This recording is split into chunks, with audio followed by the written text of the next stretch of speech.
Welcome to Diminishes Paintbrush. Today we're going to paint up some Flesh Eater quartz terrain for our gaming table.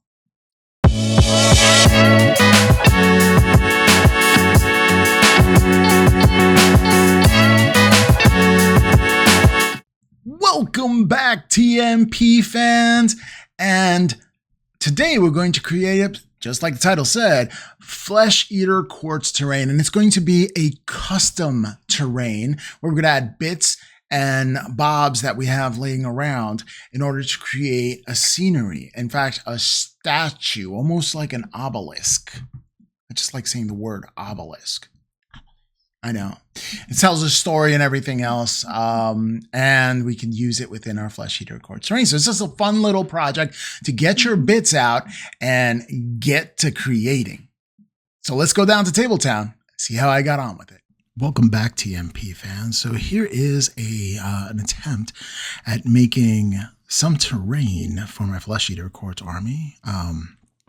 Here I have some green stuff. What am I going to do with that green stuff? Green stuff and bits go a long way.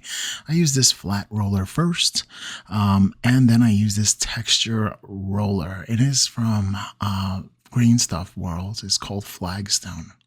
And what I'm doing here is actually molding it straight onto the base. It's an excellent way to roll texture onto your base. I do use some Green Stuff World. It's anti-stick. It's like Vaseline. And what it does is prevent the green stuff from sticking onto the roller when I apply so much pressure onto it. So be very careful about not rolling backwards in that process and making sure everything is, nice and even, one pass of rolling, because you definitely don't want to go back and forth with this, because sometimes the lines don't just even out just right, and that would annoy me. So I'm building the base. One half of it is going to be the flagstones that you see there, and the other half is going to be more organic, like stones and rocks, and these rocks jutting out actually comes from the original zombie dragon. And I did get some pieces from a Kickstarter from Reaper Miniatures that was a graveyard set, and it had pillars and features, mausoleums and stuff like that within there. I thought it'd be kind of neat to incorporate that stuff and this stuff as well. Now, the front gate wasn't really molded or bent to the size or the curvature of the platform that I had there. So I had to hold it together and bend it to shape. I have plenty of Flesh Eater quartz bits. And thank goodness I saved all this stuff, because it really makes all these gravestone components into a Flesh Eater quartz kind of army. So there I am taking some heads that I had and really attaching them on there, and then putting this and playing around. I am actually just playing around with concepts and things that look right to me or not, and then I'm gluing them in place. This is the thing about a project like this. It's like a passion type of project. It's nothing but fun and exploring, and I love doing that. It's a great feeling to put a kit together, but it's a whole nother entity when you start mixing and matching and creating something that never existed before. It's almost an expression of self, using the bits and componentry that you have. Here I have some vampresses that I found in several of my kits for my malign malignants, I guess you can call them. It was a very, very old Start Collecting box that had ghosts in them before Night Haunt came out. And one of the options were these little vampresses that were like chilling around a pool of blood. And I thought that was just so cool. So I never got rid of those vampresses. And I said, I'm going to use it for something. I just don't know what. It also had these curtains, which is very thematic because it has bones on the top of it. And we all know Flesh Eater quartz and bones. I wanted to add this little dude coming out from the center, almost like greeting you or hailing. Now, it didn't have another arm, so I took an arm from one of the Flesh Eater quartz little troop guys, and it really came out lovely. I'm using a lot of green stuff to attach all these things. I even used green stuff to make the stones in the background you see there. Like some of the stuff were just cut and hacked off, and I had to like just put green stuff on it. This was really an attempt to work with green stuff and do things that I've never done before, and hacking and sawing into it, things. And it was just for fun. And when you release your inhibitions and do things just for fun, it is amazing. And it's an amazing experience. I think everybody should just try a passion project. Well, there it is with the front gate all done with the ladies up in there. I kind of leave that off to the end, so because it would block me putting things together. But with a lot of green stuff going on in there and really finagling things around, really making it look Flesh Eater Cordy, and even that little statue at the entrance. I mean, it was kind of busy. I did want to add a lot of different components to this one little terrain piece, this altar, if you will, to Blood and the madness that is the Flesh Eater Quartz. And I think it came out pretty well. Like I just kept on adding bits and bits. Like, oh, I've been saving this bit for like ever. What can I do with it? How can I make this amazing? And that was just the theme throughout. Really a joy to get done. All right, we're going to start with some somber grain from Vallejo Game Color. And I primed it in black, but now I'm just going to get some panel modulation where I'm just trying to get it over. And I tried to do the black in spots and leave it, but eventually I just went over going over the entire thing, which was kind of hard to show you because I did put it on top of a spray paint can. All right, time with a nice little light gray or stone coal gray. And I'm going in there and trying to do some panel modulation here with the flagstones. And that means you have a darker color and then a lighter little color on each and every flagstone, really bringing out the color there, or the depth and contrast, if you will, throughout the entire thing. And I think it came out very, very well. But it takes a lot of patience and a lot of rocking back and forth with your airbrush. So if you're into airbrushing and want to control that, this is an excellent way to practice your accuracy with an airbrush. Actually, it's a great exercise for you to do. Keep in mind that dry tip is a thing, like that's going to occur. So just keep on wiping and going over. Now time for, I did the green and yellow, which I'm hitting a little areas of yellow around there, showing that, you know, the candlesticks are kind of glowing. And I did use FWE ink because it was glowing there.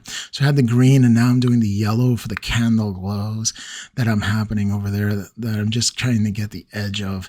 And paying attention to the little details like this is essential because it really makes things come alive. Ushanti Bone right now is going to go for the skulls and all kind of bits. And there's plenty of skulls in here to be had. And it was a lot of fun because I do have the skulls kit that came with, well, it actually didn't come with anything. It's actually a skulls kit that you could buy from GW. I don't know if they sell it anymore. They used to sell plants or vines and roses and then skulls. And I do have 2 packages of skulls, and I haven't gone through the first one yet. But it's great to have on tap because you could always add it to your terrain. You can add it to your bases. In this case, you're adding it to, you know, a centerpiece or a feature, or a terrain feature that you're going to use. I did use this on a really big ply plate. Like this is the same thing that a zombie dragon would come with. I don't know the exact size, but it's that caliber right there. And that's exactly what I wanted. I did paint it for the Nova Open last year, but I thought I lost the video. Time for Flash Gets Yellow and White. And what I'm going to do here is I'm going to paint the flames. I'm just going in and painting the flames coming out there. Eventually the candles I'm going to be red, which is going to be like, you know, sacrificial. And I thought the contrast would be good. But, you know, white and yellow for the flames here, a little unnatural. No red because the red is going to be for the candles. So I wanted to get away from that, or oranges or anything like that. So sort of an ethereal kind of flavor to it. With those candles there. It was a lot of fun there. I do have a Book of the Dead with a face coming down there on the bottom or the base of those candles right there. You see that there? That was also great because I got to paint it flesh color. It was It was like the Forbidden Tome. There's a lot of little gems inside here. I do have a couple on the other side, the opposite side of the candles. And that was a couple that got eaten by the flesh eater quartz. And, you know, the maggot-ridden pillows that are there. And it's just, and they're holding each other's hand. Like one is trying to hold on to the other. And these are little bits from the flesh eater quartz that I had lying around and I didn't want to throw out. And I created something special out of just little bits that I had lying around, which is a lot of fun to do. Speaking of bits, I might want to sell any bits that I have left over. So if you're interested in bits for flesh eater quartz, let me know. I think I need to paint Ulcheron first to complete this collection. But once I do, I think that I'll have more than enough flesh eater quartz bits for the army. I don't think I'm going to expand it any more than need be. Simply because I have so many other armies to attend to and I have so many miniatures to attend to. So, you know, there has to be an end in sight for me, you know. And, you know, I get to play with my bestie, you know, I get to play with my now fiance's future wife. And that's all the game time I really want. And I do want several armies to play with. So I can play a lot of different several armies and not have to leave the house, which is absolutely amazing. And I'm very blessed to have that kind of environment now. And I'm so happy that I found somebody to share my passion with. And they appreciate it. So it was really good. It's a great feeling. Okay, so I did some undershading for the candles here. And I did that white kind of yellowish tone because I was going to cover it in red. So I do want like some layers of it to be lighter on one side and another one to create shadow. Just doing the underglazing or the undershadowing, creating contrast in the base layer before I put on Mephiston Red, which I don't know. I should have diluted a little more, I think, because it has some really major coverage there. But you know what? In the end, again, it was just for fun. Speaking of the end, I'm just going to put the pieces together at this point after I finish with the candles. And I'll just show you like the end product in just a little bit. We're coming to the ending of this video. So check out those candles. That red pops. All right. All right. Next up, doing the blood chalice. I did use Tamiya's clear on that one, clear red, and then some Steiner Res green to do the ichor or the rotting flesh of this couple that got caught up in a feeding frenzy from the flesh eater quartz. Definitely a place you don't want to be. All right. I catch you on the outro. Take care.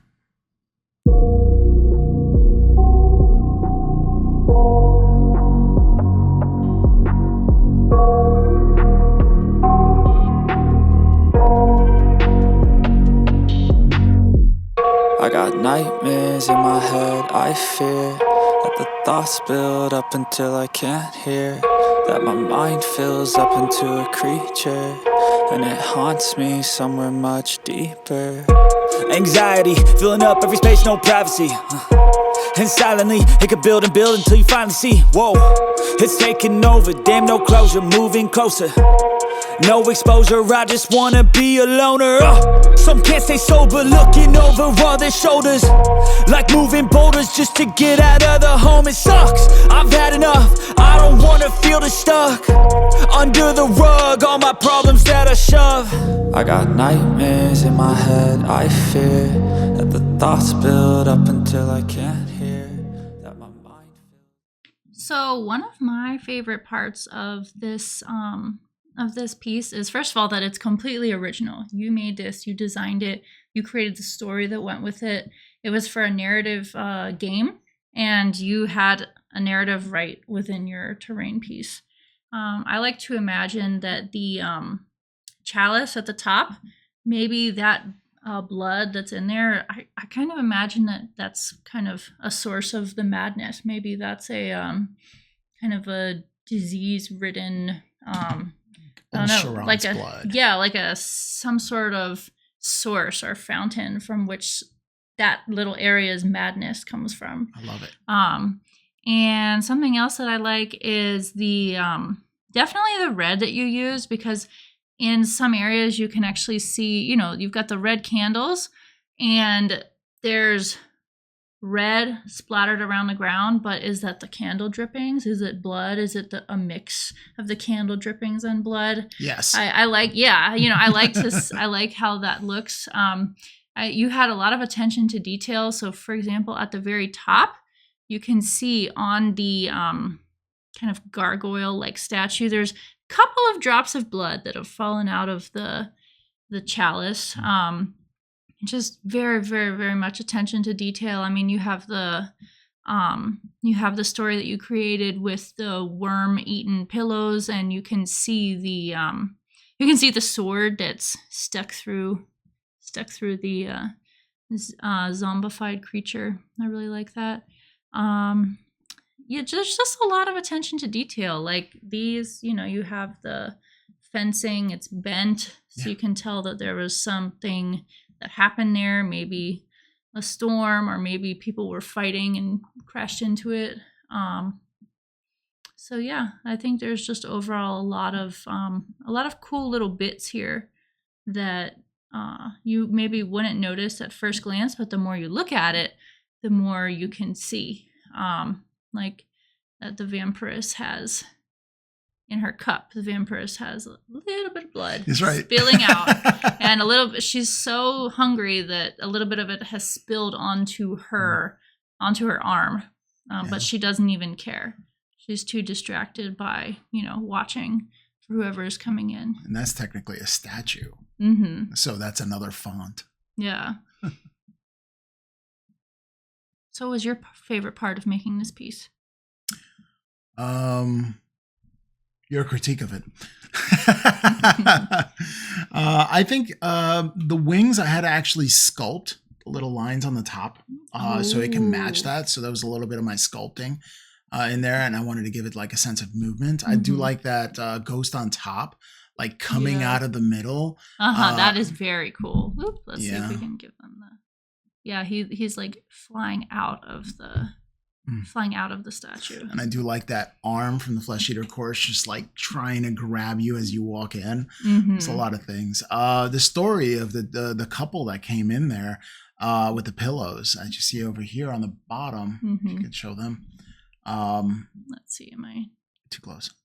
There it is. Yeah. So they stayed overnight and got the Flesh Eater Courts hospitality. That was a lot of fun doing that. It was challenging bending the front gate so it could be round as well. So yeah, tying that over to a flow improver bottle just so it can arch just right. That was a lot of fun. But I think the most fun I've had is getting to use bits I never usually touch. So having something to be able to use those bits and have a purpose for them, it felt great. Well, there it is for the tutorial. Remember to paint every miniature to increase at least one skill. And may your backlog get ever smaller. Step 1, wake up early, gonna rise with the sun. Step 2, get some food in you. Step 3, think real hard about what you wanna be. Step 4, everybody just do your thing. Wake up, today's gonna be a good day. Wake up, today's gonna be a good day. Wake up, today's gonna be a good day. Wake up, today's gonna be a good day.